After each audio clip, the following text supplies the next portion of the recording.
High আমি রূপম। এখন কথা হবে থাঙ্গালানের মোস্ট অ্যান্টিসিপেটেড ট্রেলার নিয়ে। এই ছবিটা 15ই আগস্টে আসছে। তা 15ই আগস্টের কম্পিটিশন মারাত্মক লেভেলে। তো কেমন লাগলো এই ট্রেলারটা? আমার মনে হয় 2024-এর এঙ্গেজিং ট্রেলারগুলোর মধ্যে এই ট্রেলারটা অন্যতম বস। এরকম একটা কনসেপ্ট কি দেখালো, এবং চিয়ান বিক্রম বস, স্যালিউট। এনার প্রত্যেকটা ছবিতে যেরকম লুকস নিয়ে এক্সপেরিমেন্ট হয়, কজন অ্যাক্টর একটা ছবির থেকে আর একটা ছবির মধ্যে এতটা পার্থক্য নিজের মধ্যে আনতে পারে।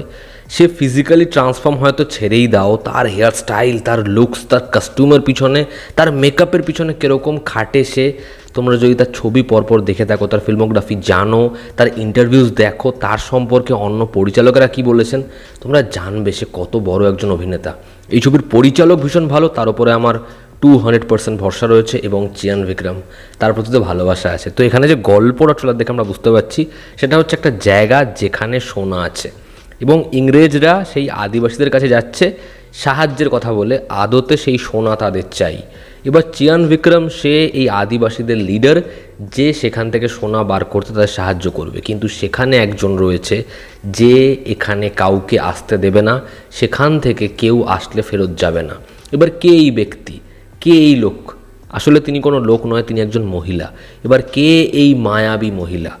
সে কিভাবে আটকাবে সবাইকে? এবং চিয়ান বিক্রম এবং ইংরেজরা, এখানে আদিবাসীরা, তারা কি তাকে আটকাতে পারবে এবং সোনা সেখান থেকে বের করতে পারবে? এর থেকে বেশি জানতে হলে আমাদের 15ই আগস্ট অবধি অপেক্ষা করতে হবে। তবে আমার যেটা মনে হয়, এই প্লটটা এরকম হবে যে তারা ভাববে এই যে মায়াবী, মানে মালবিকা মোহনানের যে ক্যারেক্টার, সে হচ্ছে আসলে একজন দানব, সে হচ্ছে শয়তান। কিন্তু না, সে মেবি এই জায়গাটাকে সে রক্ষা করছে। যদি কেউ লোভের জন্য সেখান থেকে সোনা বার করতে যায়, তাদেরকেই সে আটকাবে। আমার মনে হয় এখানে মালবিকা মোহনানের ক্যারেক্টারটা অ্যান্টাগনিস্ট নয়, এখানে তাকে কোনো এক প্রহরী হিসেবে ট্রিট করা হবে, সে রক্ষা করছে, এরকম কোনো দিক গল্পে আসবে। এবং ইংরেজরা আসলে এদের ব্রেন ওয়াশ করছে, তারাই হচ্ছে এই ছবিতে আলটিমেট ভিলেন। তবে যাই হোক, সেটা তো পরে আসবে। তবে যেরকম এর লুক অ্যান্ড ফিল, যেরকম এর কস্টিউম ডিজাইন, প্রত্যেককে যেরকম দেখতে লাগছে সেটা ব্যাপক। তবে চিয়ান বিক্রম জাস্ট চুমু। তার যেরকম হেয়ার স্টাইল, তার যেরকম লুকস, তার ফাইট সিকোয়েন্স, যেরকম তার এনার্জি, এবং তার সারা গায়ে কাটা কাটা দাগ, ওরকম একটা ধুতি ল্যাঙ্গোটের মতো পড়ে রয়েছে, যেরকম তার শারীরিক গঠন, কি লাগছে। মালবিকা মোহনান, তাকে এরকমভাবে কেউ প্রেজেন্ট করতে পারে, জাস্ট ভাবা যায় না। মানে এখানে তাকে গ্ল্যামারাস ওয়েতে প্রেজেন্টই করা হয়নি, তাকে দেখলে আমাদের রীতিমতো ভয় লাগে। এবং পার্বতী, উফ, মানে কি করে করিব সিঙ্গেলও করে, চার্লিও করে, ব্যাঙ্গালোর ডেজও করে, আবার এরকম একটা ছবি করে, যেটা দেখে আমাদের বিশ্বাস হয় যে সত্যি এ হয়তো কোনো আদিবাসী মহিলা। তো ছবির কাস্ট দারুণ, ছবির পরিচালক দারুণ, এর যেরকম ইন্টেন্স ব্যাকগ্রাউন্ড স্কোর, যেরকমের ন্যারেটিভ, সেটা ভীষণ এঙ্গেজিং এবং অ্যাট্রাকটিভ।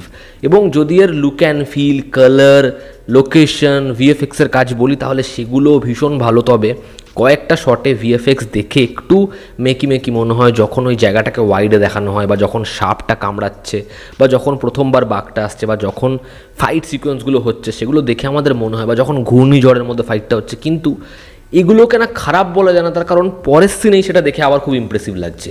ওই যে ঘূর্ণিঝড়ের মধ্যে ফাইট সিকোয়েন্স হচ্ছে, ওরকম স্টাইলিং, ওরকম অ্যাপ্রোচ, ওরকম ক্যামেরা মুভমেন্ট, সেগুলো আবার অ্যাপ্রিসিয়েটও করতে হয়। তো সেটা এখনই বলা যায় না। তো ওভারঅল এই ট্রেলারটা ভীষণ ইমপ্রেসিভ।